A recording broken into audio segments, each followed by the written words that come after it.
Kita ke sorotan lain, Saudara. Sekjen PDIP yang juga tersangka kasus suap Harun Masiku, Hasto Kristianto, dicekal ke luar negeri oleh KPK. Pencekalan Hasto Kristianto dikeluarkan usai KPK menetapkan Hasto sebagai tersangka kasus suap dan perintangan penyidikan perkara yang menjerat Harun Masiku. Selain Hasto, KPK juga mencekal politisi senior PDI Perjuangan, Yasona Lauli. Keduanya dilarang bepergian ke luar negeri selama 6 bulan.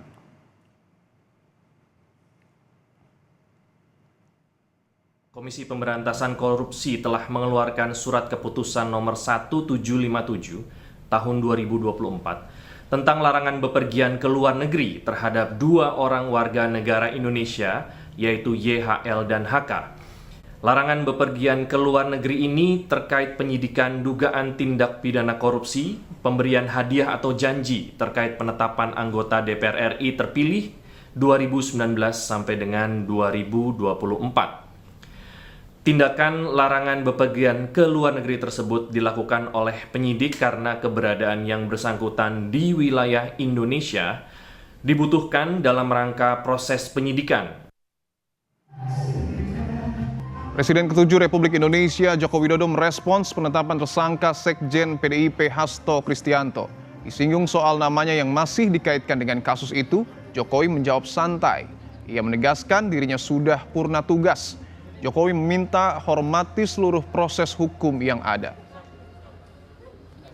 Pak Hasto kan ditetapkan sebagai tersangka di KPK ya Pak, tapi nama Bapak itu masih disangkut pautkan atas tersangka ini. Hormati seluruh proses hukum yang ada. Tapi nggak apa-apa Pak, nama-namanya dicatut Pak, masih dibawa-bawa Pak. Nama Pak Jokowi sama keluarga masih dibawa. Juga purna tugas pensiunan nggak tahu. Penetapan tersangka Sekjen PDI Perjuangan Hasto Kristianto menambah jumlah orang yang terlibat dalam kasus suap Harun Masiku. Diduga memiliki peran sebagai pemberi suap, Hasto Kristianto ditetapkan sebagai tersangka kelima. Selain memberikan suap, KPK juga menemukan fakta dan memiliki bukti jika Hasto Kristianto lah yang meminta Harun Masiku merendam alat bukti telepon genggam dan menyuruh Harun Masiku segera melarikan diri.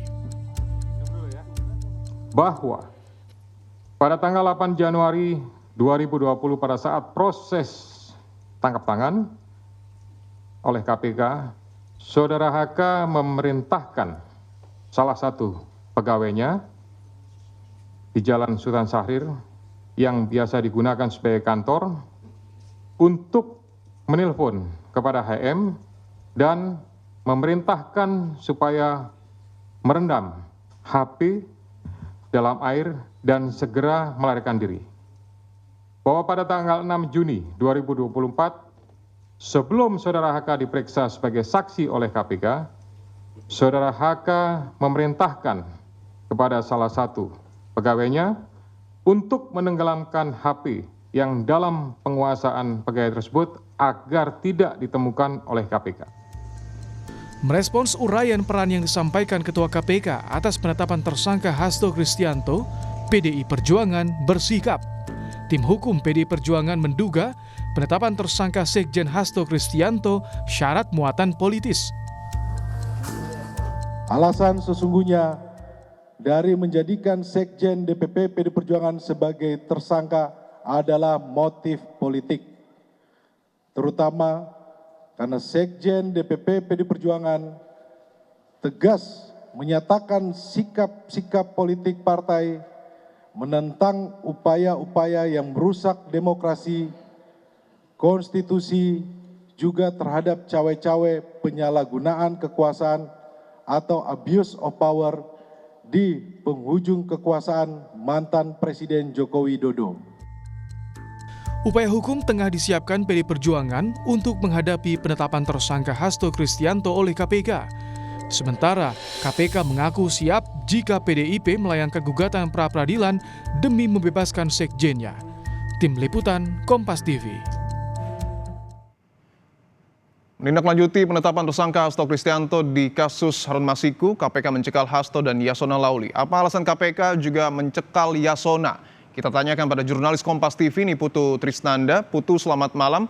Putu, jadi apa alasan KPK mencekal Yasona? Kaitannya apa dengan kasus Hasto Kristianto? Ya, selamat malam, Dipo dan juga saudara. Seperti yang kita ketahui beberapa hari yang lalu, Yasona ini juga sempat datang ke Gedung Merah Putih KPK untuk memberikan keterangan karena di periode Yasona Lauli pada saat itu menjabat sebagai Menteri Hukum dan HAM, kemudian juga secara di kepartaian, Yasona ini juga menjabat sebagai Ketua DPP pada saat itu, sehingga untuk mengetahui sejumlah hal terkait dengan bagaimana administratif sistem di internal partai ketika kemudian ada PAW atau pergantian antar waktu saat ada kader yang sudah masuk ke DPR tapi berhalangan tetap, entah itu meninggal, mengundurkan diri atau berurusan dengan hukum, maka akan diganti dengan kader yang juga sudah terpilih tentu saja, tapi suaranya ini ada di bawahnya begitu. Nah, Yasona pada saat dipanggil ke KPK ini juga memberikan keterangan, menjelaskan bagaimana kemudian dari partai pada saat itu Yasona sebagai Ketua DPP juga sempat memberikan surat ke Mahkamah Agung untuk meminta fatwa terkait dengan kebijakan ataupun juga status hukum supaya nanti bisa dijadikan acuan untuk digunakan pada saat ada pergantian sistem anggota tadi PAW.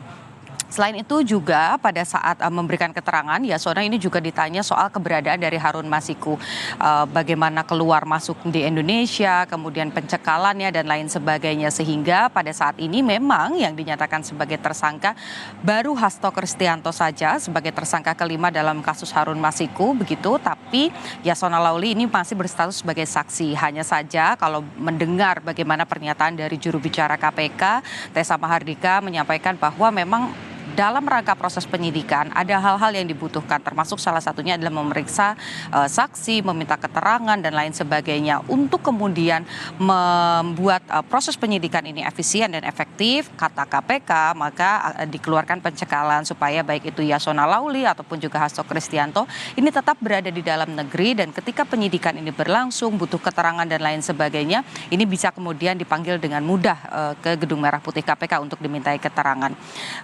Seperti yang juga sudah disampaikan oleh Dirjen Imigrasi bahwa seperti klaim dari KPK juga sesuai dengan surat yang sudah ditandatangani resmi tertanggal 24 Desember atau tepatnya pada Selasa malam, baik itu Yasona dan juga Hasto ini tidak bisa bepergian ke luar negeri karena sudah dicekal selama 6 bulan ke depan.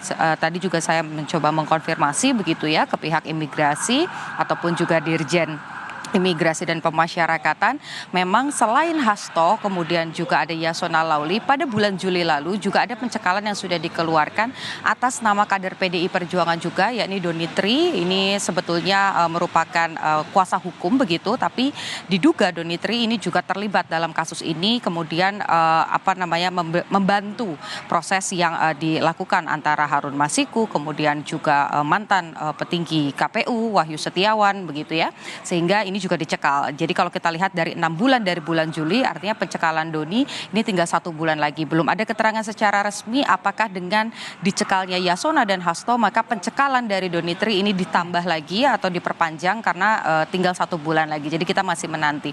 Yang pasti soal proses hukum, Dipo dan juga saudara, memang sampai dengan saat ini tadi saya mencoba mengonfirmasi ke Roni Talapesi, Ketua DPP PDI Perjuangan Bidang Reformasi Hukum Nasional, menyatakan sampai dengan saat ini belum ada permintaan secara langsung dari Hasto Kristianto apakah akan mengambil jalur pra-peradilan atau upaya-upaya hukum lainnya begitu, karena saat saya mencoba mengkonfirmasi secara langsung kepada Hasto Kristianto ini disampaikan bahwa dirinya dari kemarin sampai dengan hari ini memang sedang merayakan Natal begitu bersama keluarga, jadi belum memikirkan proses hukum. Tapi kembali lagi karena ini proses hukum kita tidak boleh berandai-andai, baik itu KPK ataupun juga Hasto Kristianto dan juga PDI Perjuangan ini harus memiliki bukti. KPK sebut punya alat bukti yang kuat, PDIP sebut ini kriminalisasi. Mana yang betul kita kembalikan lagi terkait dengan bukti-bukti yang bisa disajikan kedua belah pihak, tinggal nanti majelis hakim yang akan menentukan siapa yang memang betul, apakah kriminalisasi atau memang ada pelanggaran hukum yang terjadi. Dipo. Kita tunggu proses hukum selanjutnya yang tentu masih akan terus didalami oleh Komisi Pemberantasan Korupsi. Terima kasih Niputu Trisnanda atas laporan Anda langsung dari Gedung KPK Jakarta.